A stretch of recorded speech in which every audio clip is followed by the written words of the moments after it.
没听下去，别站在这儿耽误别人玩啊！别手来，我来，我手机上有来，别玩了。还有钱没钱？我有钱啊，我有钱，有钱拿呀，拿出来呀！我来，看看，这不是钱，什么玩意儿？输傻了你啊！你那是当票，不是银票。我这当的是宝贝。谁出300两银子啊？这当票拿走。这烂边儿、掉毛、旧皮帽子一顶，一顶破帽子想要300两，对呀，看我不识货。你这就是一张天津府的当票，来回车费它也不值。哎呀，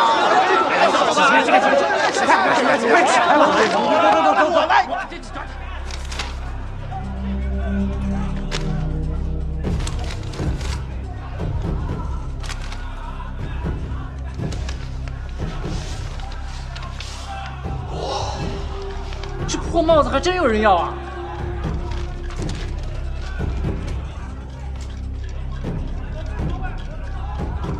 哇，这他谁啊？对呀，是啊，我哪知道他都是钱。反正是个识货的。赵总，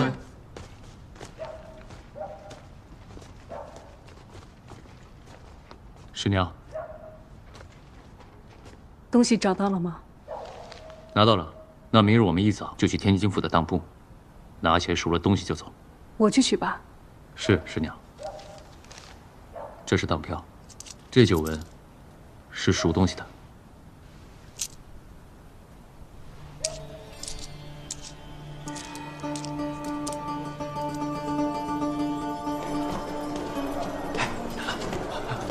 老板，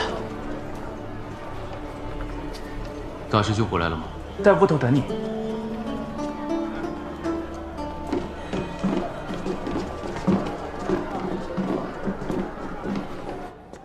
死了一个。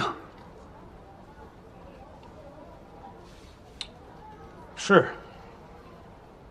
师兄你，秦陀、唐宇，你们3个人带了3个精锐弟子，面对一个小小的捕头，能被他杀了一个。那个人的功夫很是不错哦。一个捕头，那个人的功夫确实很厉害。若真有这样的能人，他怎么可能屈尊于县衙之内？这什么？那个人身上掉下来的。公羊一书，追杀你们的真的是个捕头？是噻，但这怎么也不像一个捕头该读的东西啊！不凡已经死了一个弟子了，你还想怎样？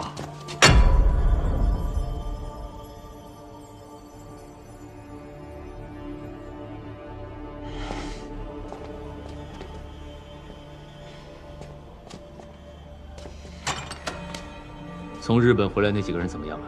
杀了，杀了？不杀难不成还留着？怎么杀的？9个人呢，得快杀。用毒。师兄，我不是说过我们不能太过招摇，要低调行事吗？掌门，我们去大沽找那9个人，为的是要找到接头的关键线索。现在线索找到了，那批人就不能留下。那用我们本门的手法去杀人，多要不妥吧？我逼供的时候就用毒了，不然怎么能够尽快的问出东西来？啊，现在事情已经问得清清楚楚了。从日本前来的一行9人，要在4月初3去上海法租界和一个从海外赶过来的人见面。那个人叫什么？啊，谭仙。只要见到这个谭仙，大功不就告成一半了吗？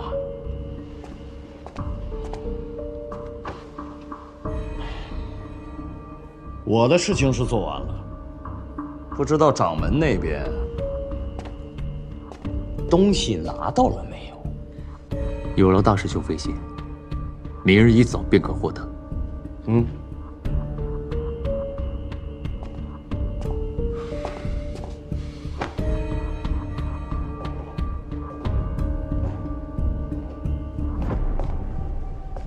你不觉得于焕杰对你的态度有点过分吗？就算他是荣天剑派的大师兄，也不该无礼。怎么说你也是掌门。我接任门派掌门2年了，也没干出什么名堂。他于焕杰对我有意见，也不是没有道理。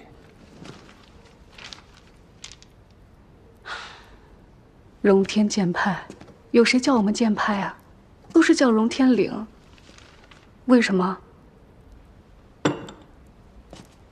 就因为我们是荣天，多是流民孤儿出身，凑在一起讨口饭吃，外人就都不把我们放眼里，把我们当成要饭的，当成丐帮。所以师傅他老人家才费尽一生心血，让荣天变成一大门派，还把咱们门派从灵溪迁徙到了中原，从武学上淡化制毒，强化剑法还有鞭法。可无论我们在武学上取得多大的成就，始终还是被人看作异类，难成正统。你是荣天剑派剑术最高的人，且放眼整个江湖，你的剑法皆是独步，无人可及。但因为我出身荣天，不然的话，不然你早就是一代宗师了。我知道你一直这么想，我也知道你想要达成这个想法有多难，所以你认定这是一个难得的机会，也是足以扭转乾坤的大事。但是我的心意，你明白吗？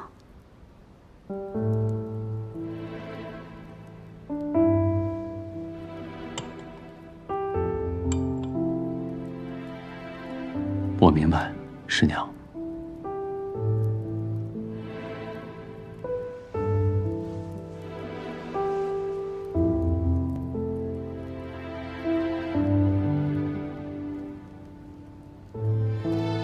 这里没有外人，你不用这么教我。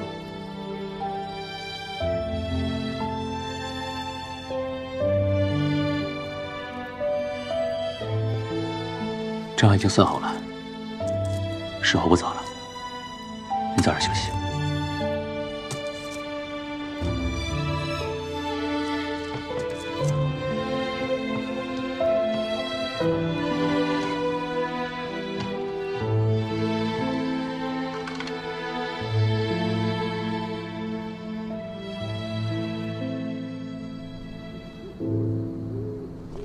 母亲啊，明朝嘉靖年间有一个叫汪直的，听过吗？此人号称五峰传主，明朝时有禁海令，汪直召集帮众及日本浪人在海上走私。没错，说的就是这个人。嘉靖19年到嘉靖37年，整个大明朝在海上的生意就他一个人在做，一船丝绸茶叶，一船黄金白银，说他是富可敌国是丝毫不过啊。传说明朝末年的时候，汪直留下来的金银财宝，意外的被南少陵的一个俗家弟子找着了。当时是乱世，南少陵就此将秘藏封锁了起来。后来这笔财富就被后人称作是净坛秘藏。光绪31年，国库告罄，我就是那一年上任内务府总管，我也曾经打过净坛秘藏的主意。但是经过翻看一些记录，才发现，前后有几十个顶尖的大内高手，就是为了要出外寻宝而折损不终。此事最终还是作罢了。这个净坛秘藏啊，怎么找也找不到，怎么找也找不到。后来就把藏宝图封禁在文渊阁的禁书柜当中。直到龙镇李九的谣言出现之后，这藏宝图突然就不见了，就这么蹊跷。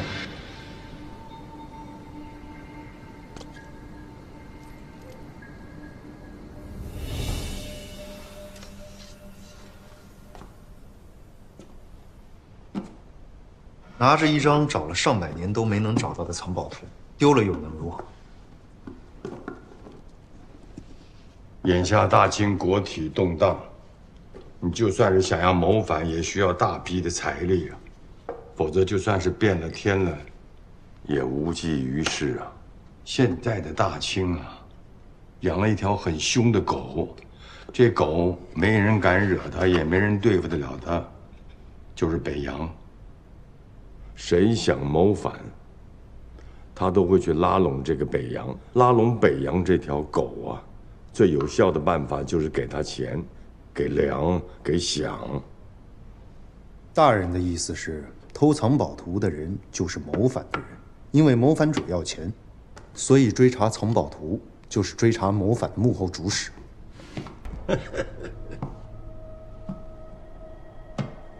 大人，您就没有想过，到底是什么人想要反？想反的、要反的人多了，是那些每天蠢蠢欲动的革命党，还是那些担心大权旁落的公侯将相？那我就不知道了，得靠你去查了。属下还有一事不明。说，能偷到文渊阁来，那足以证明盗图者知道晋唐秘藏的传闻。那他们一定也听过，内务府找了上百年都没能找着，他凭什么认为拿着一张图就能找得到钱财？那就更得让你去查了。大人，属下要宫里所有侍卫、太监、宫女的花名册，我还要这1年里宫里所有人进出行走的记载。还要什么？还有3名笔帖使。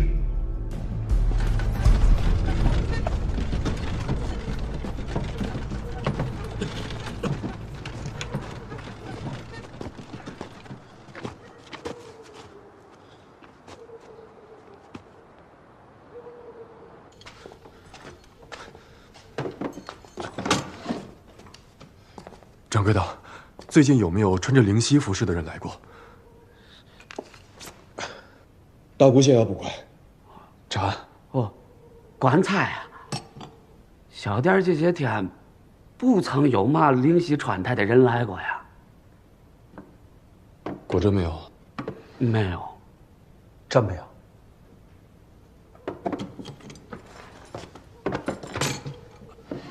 给我开间房吧。还真不巧，小店今儿客满了。哦，满了。是满了。官爷下回来，我一定给你准备上好的房间啊。掌柜的，请这位差爷去我房里好了。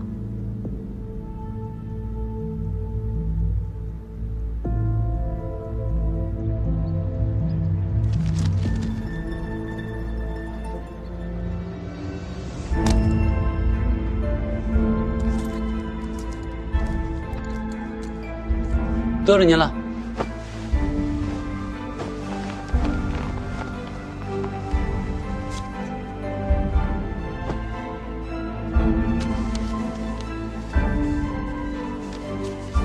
这就是晋坛秘藏的藏宝图啊！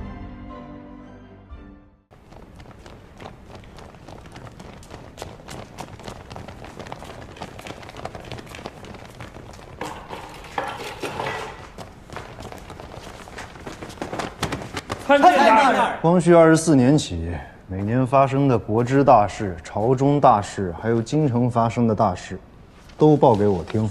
是。光绪24年4月23日，先帝颁布明定国事诏，开始变法。开始变法。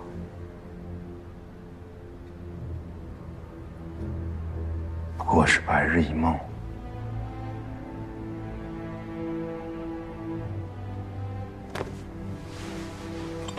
从8月开始说一些我不知道的。给我沏一壶信阳毛尖。是。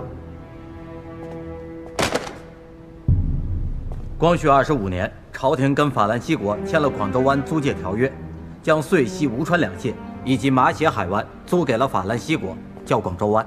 光绪26年7月，英吉利国、法兰西国、德意志国、俄罗斯国、美利坚国、日本国、意大利国和奥匈国这8个国家一起攻打了京城。11月的时候，李中堂大人和洋人谈判，最后签了个议和大纲。光绪27年3月，朝廷赔了4亿5千万两给那8个国。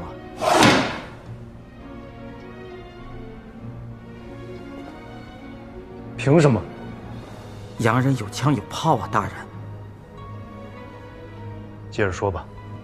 7月的时候，朝廷又跟英国、美国、俄罗斯国、德国、日本国、奥地利国、法国、意大利国、西班牙国、比利时国荷兰国签了个辛丑各国合约，也叫《北京议定书》，说好了分39年还清赔款，年息4厘，却又在东郊民巷设使馆区，写了中国人不得入内，拆了炮台，天津20里内不得驻军，年年割地，年年赔钱。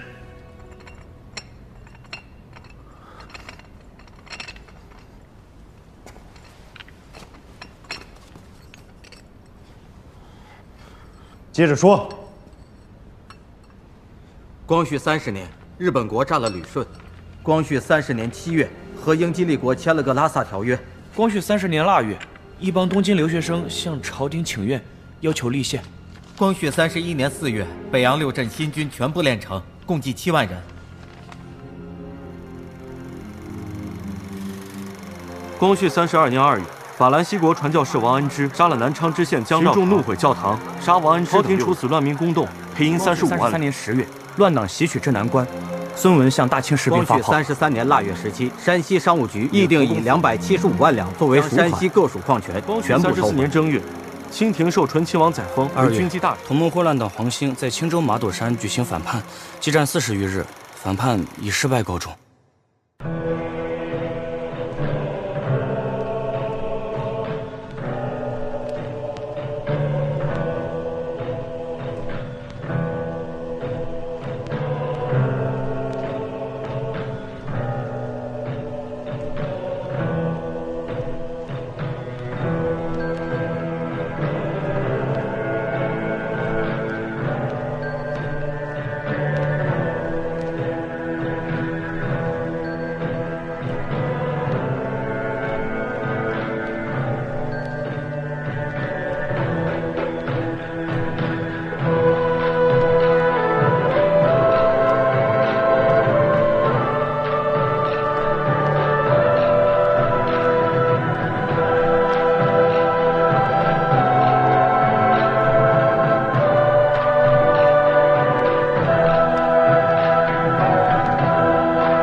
他们哪里是没防啊？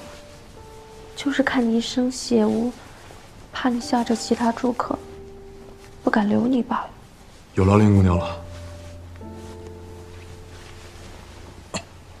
我这浑身是血啊，看着的确挺吓人的。哎，我们县衙的没叫你回去吗？那位大人带我去录了口供，然后他就说没我的事了。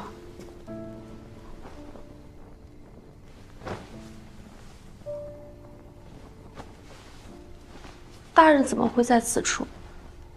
我在河边找到了那群凶犯，一共有6个人，是灵溪荣天岭的弟子。我已经将其中1人执法，其他5个跑了。然后我就一路追，就追到了这儿。大人是一个人在追？是，林姑娘怎么会在此地？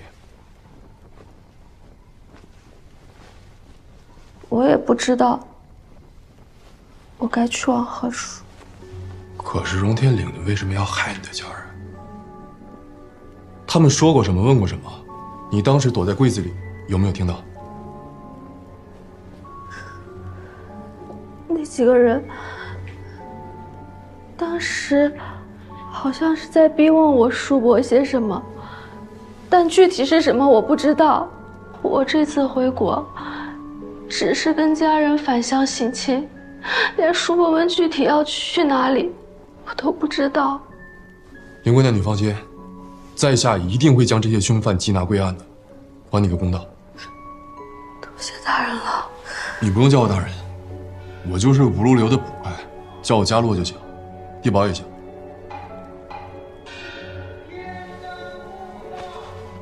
已经2更天了，地保大人，你明天还要查案，不然早点睡吧。我去把床铺给您收拾好。不必不必，已经甚是打扰林姑娘了，我在此地坐着就好。那怎么能行？林姑娘，你赶快去休息，我坐在此处就足矣了。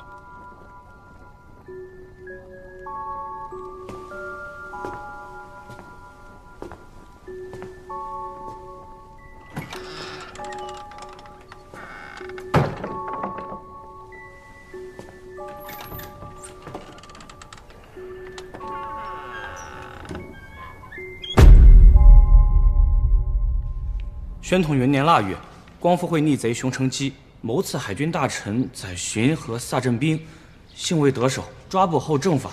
此贼受审时还大放厥词，称早死一日，自由之术早得一日鲜血；早得血一日，则早茂盛一日，花方早放一日。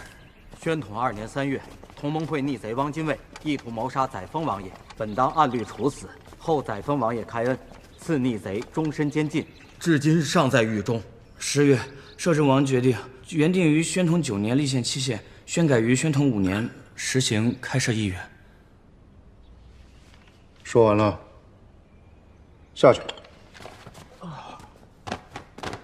吃了。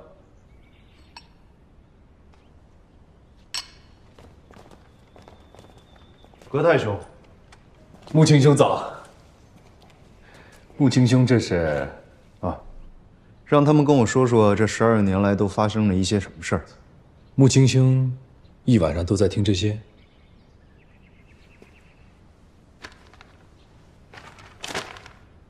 疑犯我已经圈出来了。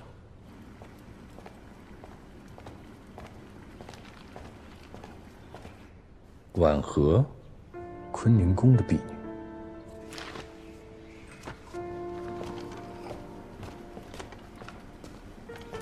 穆青兄，恕在下愚钝。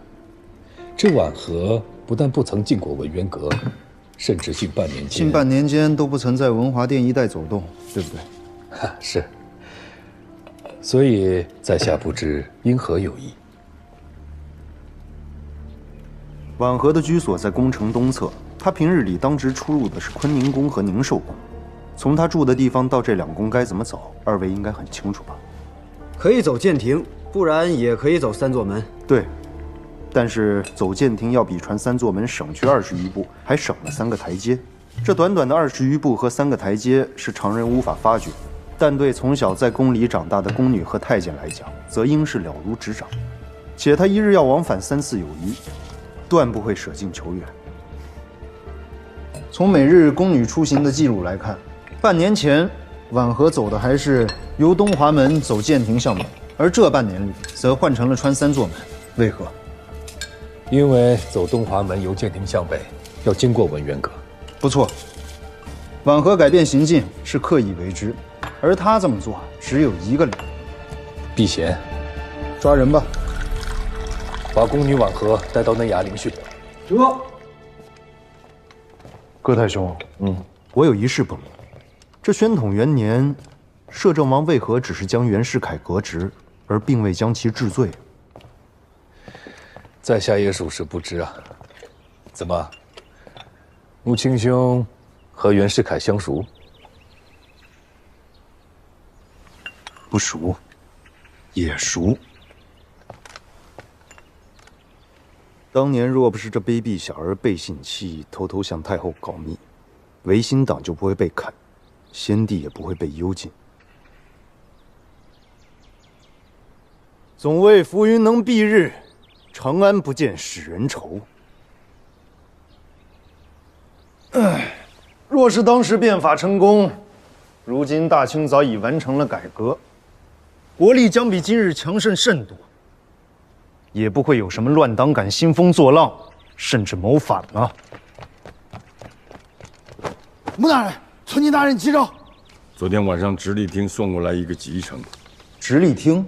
从京师以东11个县市直到海边，我命令各地衙门要严密地关注凡是跟酒有关的事情。大人是想到了龙镇李酒，我不能放弃任何一个可疑的线索吗？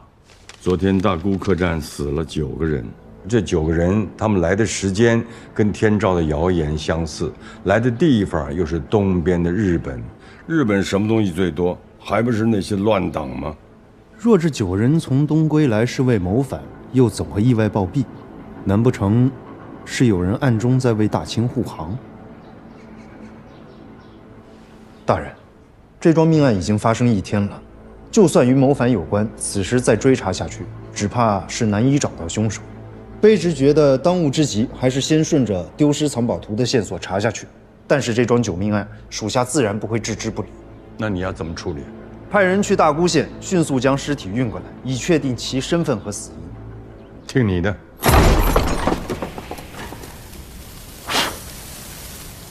该招就招了吧。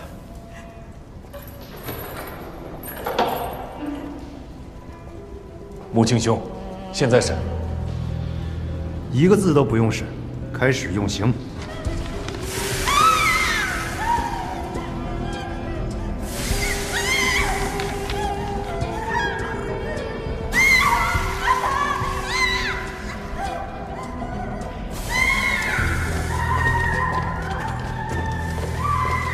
穆青兄去哪儿？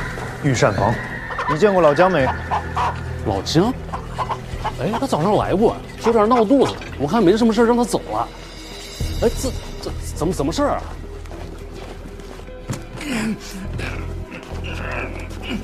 果然想跑，还好穆青兄发现的及时，带回新房。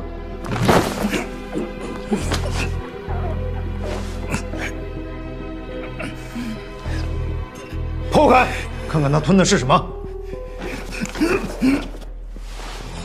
戒指，西洋造。穆青兄，现在又要去哪儿？灯市口。灯市口？灯市口有一家杂货铺，专做西洋物件的门。吴兄，葛大兄，那宫女不堪酷刑，已经招供了。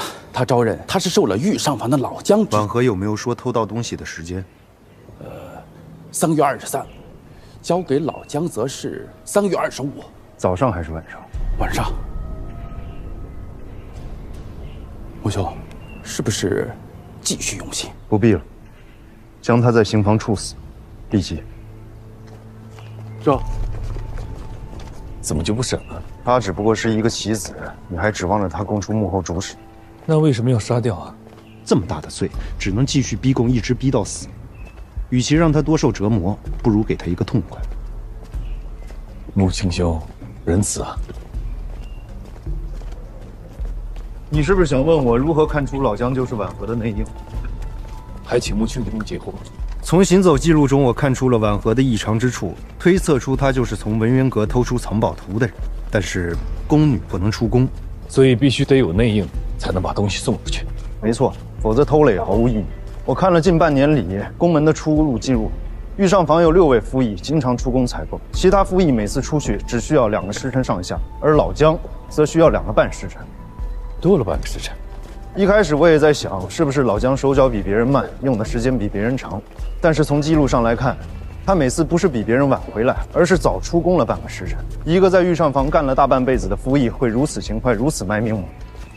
所以他就是同党。原本我也不确定，可惜啊，老姜应该是听到了婉和出事的风声，想要逃跑，这才印证了我的推测。这京城买卖西洋物件的地方也不少，怎么就知道是灯市口这家杂货铺呢？距离从御上房到灯市口，差不多往返要半个时辰。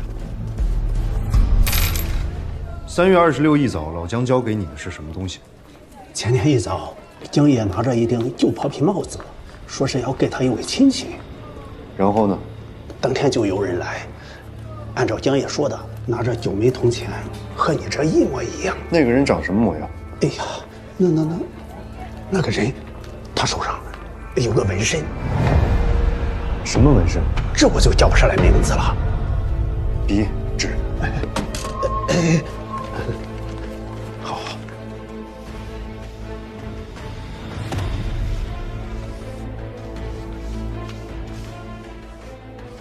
哎，对，就是这个样子的。哎，原来这位爷，你知道啊？